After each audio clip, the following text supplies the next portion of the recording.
It is the 110th minute of the World Cup final. There are 80,000 people in the stadium. There are 700 million watching on television. The score is 1-1. The greatest footballer of his generation, a man who announced before this tournament that this match would be the last of his career, is 10 minutes from potentially lifting the trophy that would define his entire life. And then he stops walking. He turns around. And in the next 3 seconds, he does something that will be replayed, analyzed, debated, and argued about for the rest of his life and beyond. Something that ends his career not with a trophy, not with applause, not with the send-off that 18 years of genius deserved, but with a red card. What happened in those 3 seconds is the most watched moment in football history. What was said in the seconds before it, what actually caused it, is something that almost nobody knows the full truth about. And the reason nobody knows the full truth is more complicated, more painful, and more human than anything the headlines ever told you. This is the real story of Zinedine Zidane. And it starts not in Berlin in 2006. It starts in a housing estate on the outskirts of Marseille, where a boy grew up learning that the world could be cruel in ways that had nothing to do with football. La Castellane. If you have never heard of it, that is because the people who live there are not the people whose names appear in newspapers. It is a cluster of grey concrete tower blocks built on a hill above Marseille in the 1960s, designed to house the waves of immigrants arriving in France from North Africa after the Algerian War. The streets are narrow. The buildings are stained. The unemployment rate for most of the decades since it was built has been among the highest in France. Smail Zidane arrived there with almost nothing. He had left Algeria with his family during one of the most violent periods in the country's history, a war of independence that left deep wounds on both sides of the Mediterranean. He found work in Marseille. Night shifts, security work, the kind of labor that keeps a city running invisibly while the rest of the city sleeps. He and his wife Malika raised 5 children in a small apartment in La Castellane. Zinedine was the youngest. From the time he could walk, the boy was different, not academically. School was never where his mind went. But on the street, on the concrete patches between the tower blocks where the neighborhood children played football with whatever they could find, something happened when Zinedine had the ball that made other children stop and watch. A fluency, a naturalness, as if the ball was simply an extension of what his body was already doing. He was not playing football. He was thinking in football. By 10 years old, coaches at a local club had noticed him. By 14, scouts from bigger clubs were coming to watch. By 15, he had left Marseille and joined Cannes, a professional academy 5 hours from home, from his family, from everything he knew. His father drove him there in an old car. They said goodbye in a car park. Smail Zidane was not a man who spoke easily about emotion. But people who knew him say that drive back to Marseille alone was one of the hardest things he ever did. What followed over the next decade was one of the most remarkable rises in the history of European football. Cannes, Bordeaux, then Juventus, where he became one of the most dominant midfielders the Italian league had ever seen. Then Real Madrid, in the summer of 2001, for a transfer fee of €73 million, the most expensive signing in football history at that time.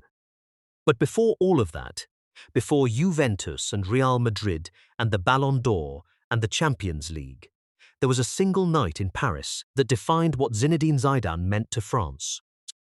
To 12th 1998, the World Cup final. France against Brazil, the defending champions and heavy favourites. In the Stade de France in front of 80,000 people, Zidane had missed the quarter-final through suspension. He had been criticised throughout the tournament. Some in the French press questioned whether he deserved his place in the team. He scored twice. Both headers from corners, both in the first half. France won 3-0. and a country that had spent the tournament arguing about whether its football team was good enough, patriotic enough, French enough, poured into the streets in a moment of collective joy that those who were there say they have never forgotten. For one night, France forgot its arguments, and the man at the center of it was the son of Algerian immigrants who had grown up in a concrete tower block on the edge of Marseille. He was 26 years old. He was the best player in the world, and he carried, in ways he rarely spoke about publicly, the weight of what that meant. Not just for football, but for every family like his that had come to France and been told, in ways both loud and quiet, that they did not fully belong. And then slowly things began to fall apart. The 2002 World Cup. France arrived in Japan as defending champions and one of the most feared teams in the tournament. They crashed out in the group stage without scoring a single goal. Zidane had been injured coming into the tournament and was not fully fit. He played badly. France played badly. The defending champions were eliminated before the knockout rounds. Euro 2004. France were eliminated in the quarter-finals by Greece, a result that shocked European football. Zidane retired from international football after the tournament. He was 32. He had won everything there was to win at club level. He had a World Cup and a European Championship. He walked away, but he did not stay away. In August 2005, the French national team coach Raymond Domenech made a phone call. France were struggling. Their qualifying campaign was in danger. They needed something. And Domenech believed that the one thing they needed was the thing that could not be replaced or replicated or bought. Zidane came back at 33, 2 years into his retirement, into a squad that was aging, that the world had largely written off, that nobody expected to go deep into a major tournament. What happened next is the part that makes the ending so much harder to accept. France in the 2006 World Cup were extraordinary. Slow to start, they drew their first 2 group games and almost went out before the tournament had properly begun. And then something shifted.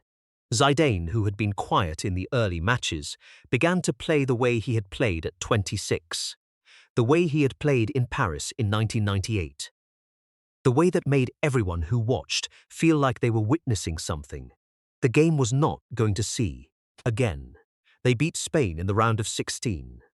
They beat Brazil in the quarter-finals, the Brazil of Ronaldo and Ronaldinho and Adriano, the favourites to win the tournament. With a performance of tactical intelligence and individual brilliance that left the football world speechless. In the semi-final against Portugal, Zidane scored the winning penalty with the composure of a man who had done it 10,000 times. The final. Germany's Olympic Stadium in Berlin. France against Italy. July 9, 2006. Zidane scored in the 7th minute. A Panenka penalty. The most arrogant, most beautiful, most technically demanding way to score a penalty. Chipping the ball softly down the middle as the goalkeeper dives. The ball hit the underside of the crossbar and bounced over the line. Italy equalized. The match went to extra time. Both teams had chances. Neither could score. The clock moved toward 120 minutes and the penalty shootout that would decide everything. Zinedine Zidane was 10 minutes from the end of his career. 10 minutes from the penalty shootout where, if France won, he would lift the World Cup trophy and walk off the pitch for the last time, with the only thing left to win. And that is when Marco Materazzi said something. What Materazzi said has been the subject of more analysis, more lip-reading, more argument than almost any sentence in the history of sport. Materazzi himself waited years before speaking publicly about it. When he finally did, he confirmed what most had suspected, that he had said something about Zidane's sister. The exact words are still disputed. Materazzi has denied the most specific versions of what was reported. What he has acknowledged is that it was a provocation, that it was designed to get a reaction, that it was the kind of thing players say to each other in the heat of a match to destabilize, to anger, to break concentration. It worked. What Materazzi may not have known, what most people watching in this stadium and on television certainly did not know, is what the word sister meant in that particular moment to that particular man. Zidane's sister, Lila, had been seriously ill. The details of her condition were private, as the Zidane family had always kept their personal lives away from the public eye. But those close to Zidane have said that her health was something he carried with him throughout the tournament, that it was never far from his mind, that when someone used her name as a weapon, something happened inside him that went beyond football, beyond the final, beyond the trophy and the red card and the consequences. Zidane walked past Materazzi. 3 steps, then he stopped, he turned around, and he head-butted Marco Materazzi in the chest with a force that sent him to the ground. The referee had not seen it. The linesman had not seen it. The 4th official saw it on a monitor and reported it. Zidane was called back. The red card was shown.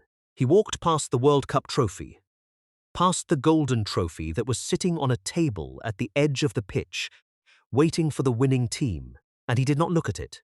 The tunnel swallowed him. France lost the penalty shootout. Italy won the World Cup. In the days and weeks that followed, the world tried to make sense of what had happened. Some condemned Zidane completely. The selfishness, the loss of control, the letting down of his teammates in the most important moment.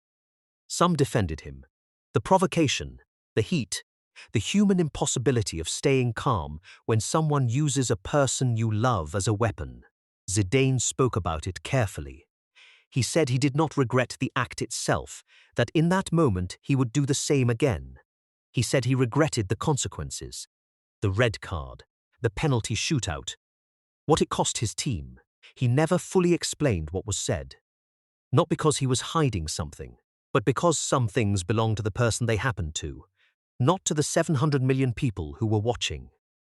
What he did say was this, that his father had taught him that certain things cannot be walked away from, that there are words about family, about the people you love, that reach something deeper than tactics, deeper than football, deeper than the weight of a World Cup final.